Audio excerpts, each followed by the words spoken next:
Hello guys, tingnan natin tong ano, no, baka sakaling may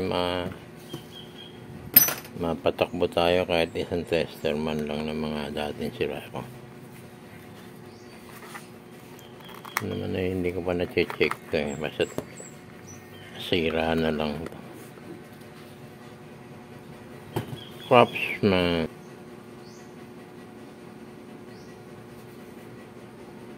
Ayun, sa reserva.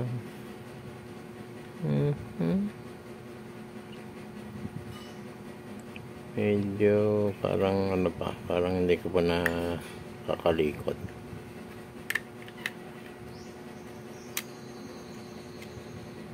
Ibang klase ah. Ito yung negative, positive.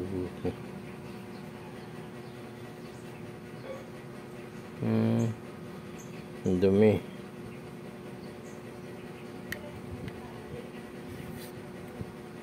Ang LCD nya. Tingnan natin yung LCD elastomeric nya.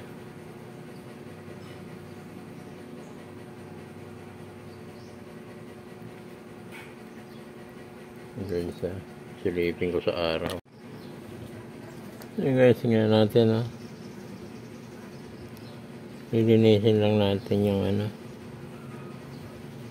yung elastomeric nya, yung pinaka-contact ng LCD.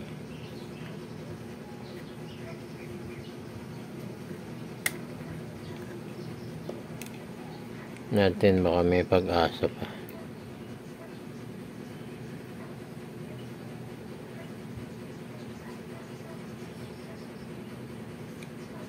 Yan. So dito guys, linisin lang natin ito.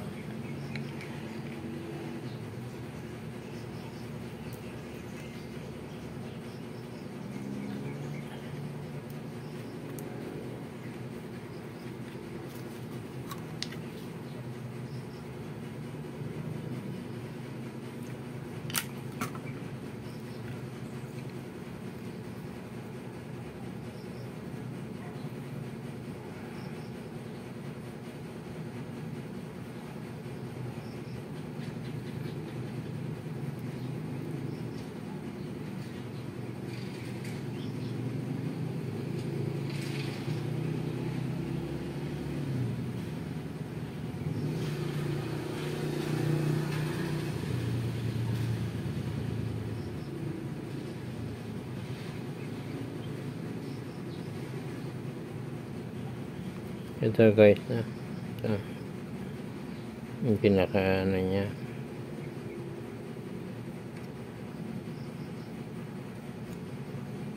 Baka sakaling gumana, di may tester na uli ako.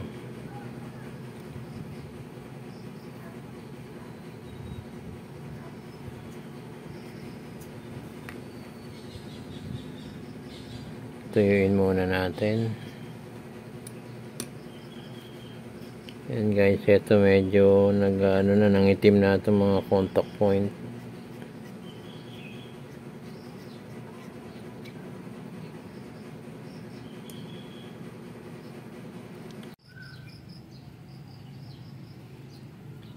So guys, no, assemble natin tong LCD display. Nilinis ko lang tong elastomeric, no. Yan. Okay.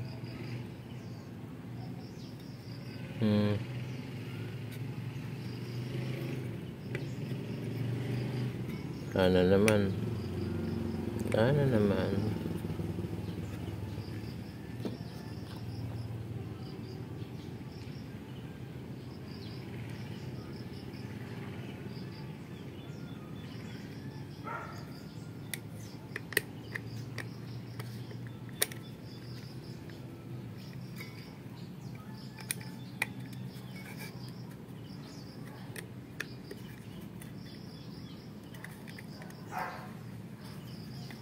Mag-lock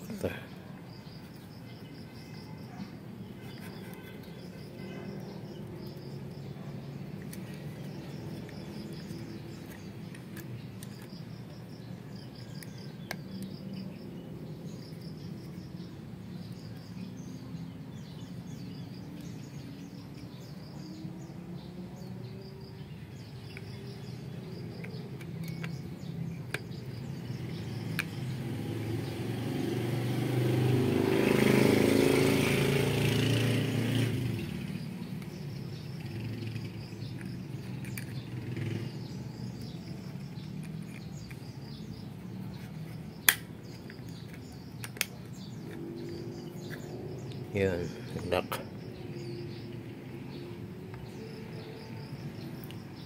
Okay, tingnan natin to.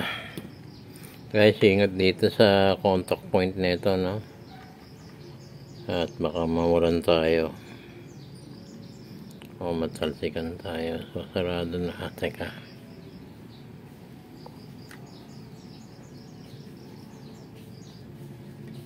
Itong ano, may mga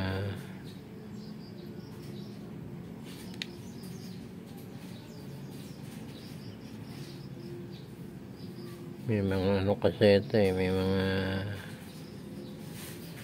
uka.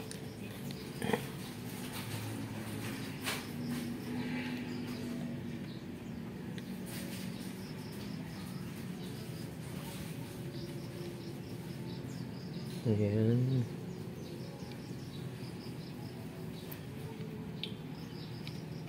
Ayan, hindi.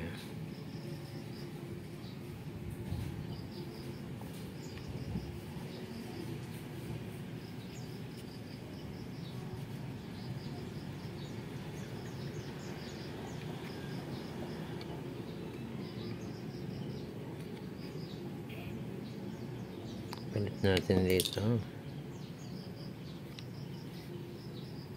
Yan. Okay.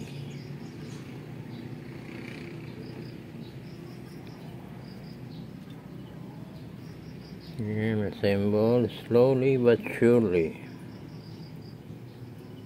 Ano mahulog dito kundi yung LCD lang eh.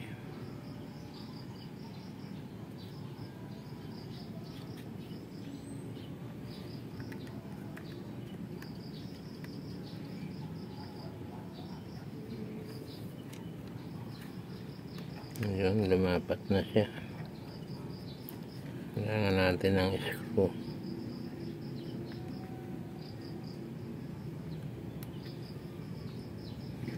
Kailangan ng screw dito. Ito isa.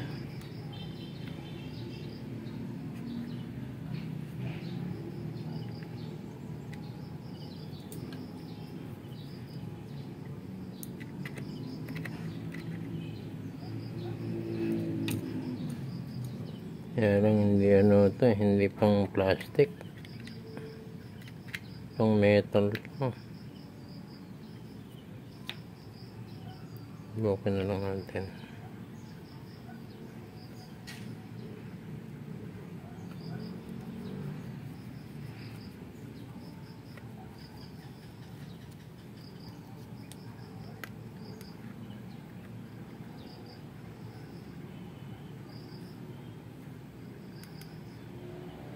One, two.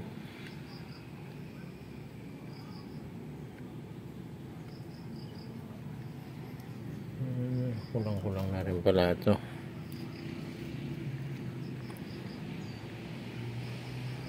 So guys, kabit natin tong battery na.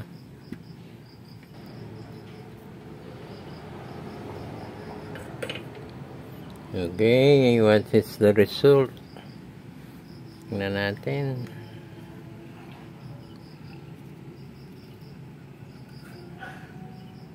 Okay. Naka-off. On. So guys, finally, no. Itong ano ko para lumabas yung display. So napalabas ko yung display sa kakalinis ng elastomeric, no. Yung parts na nagbibigay ng nagre-receive ng signal from PCB to display. So nagkaroon ng napalabas ko pero itong result eh. Kita ba? Labo yata. Ayan. Kaya may ano na siya. Kita na siya, no? Ayan. Sa ohms niya.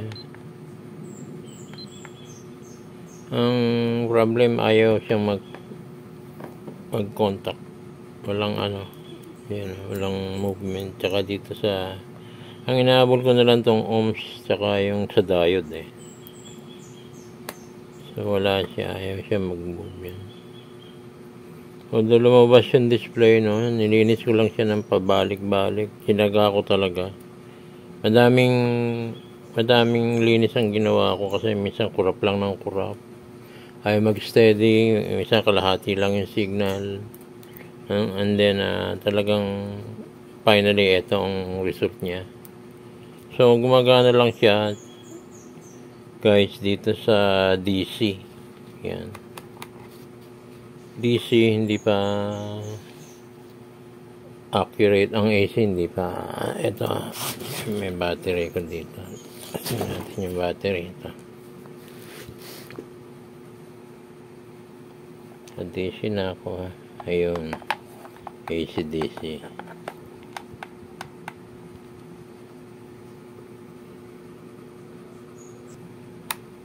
Ayun na.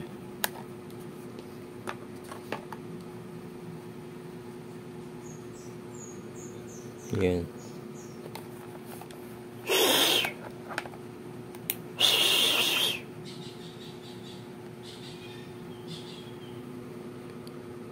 Yan guys, 14. Hindi siya accurate. Well, minsan pag inano ko, pag binaligtad ko dapat minus 14 eh. Malabas malabo no? Okay. Ayan, minus 11. Reverse polarity yan eh. Dapat ba 14 din yan eh. Yan, 13. So DC, yan lang ang napagana ko, tsaka yung AC. Yung AC naman, ano lang, dito ko na. Ito yung AC ko. AC ko, ang lumabas lang, ano, kulang, 209 yata. Dilim. Yan, 208, pero hindi 208 ang linya ko. Hindi na siya accurate. 208, 209 yung pinaka-supply ko. So, ganito siya. Ito ang linya ko talaga. Yan.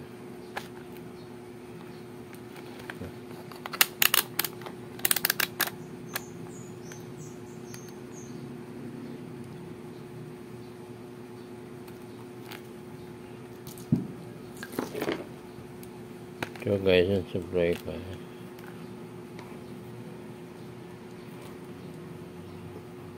Ayan, 230 ang line ko.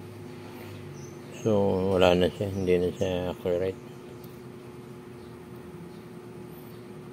Wala na rin yung ohms, hindi gumagana. Tsaka yung sa diode. Ang diode lang yung nahabol ko. Yung pag-test ng diode niya. Tsaka yung beeper niya. Kasi ito, meron beeper to, kaya lang wala na yun. Ang bilis umubos ng battery. So guys, kaya yung battery ko, ito ginagamit ko. Yung 9 volts na napakamahal. Ang bilis umubos na ito. Maiwan ko lang ilang araw lang, wala na, ubos na.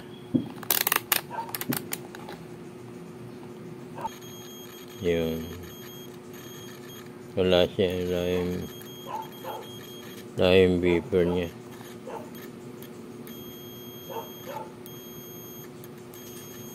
Tit. Kung makikita ko na lang sa signal niya, yan.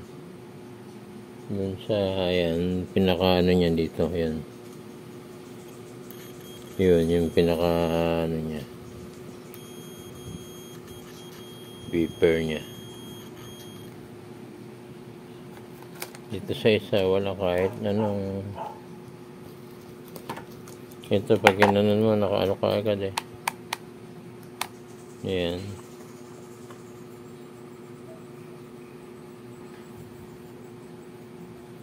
Ang labo na. Halos hindi ko na makita. Dapat naman sana gamitin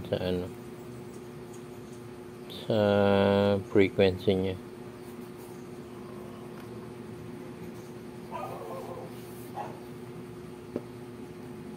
So, wala guys, hanggang dito na lang. Thank you for watching, at ito na lang tinry ko lang ma-revive para in case na masira to. Kasi yung isang nire-revive ko, yung fluke ko.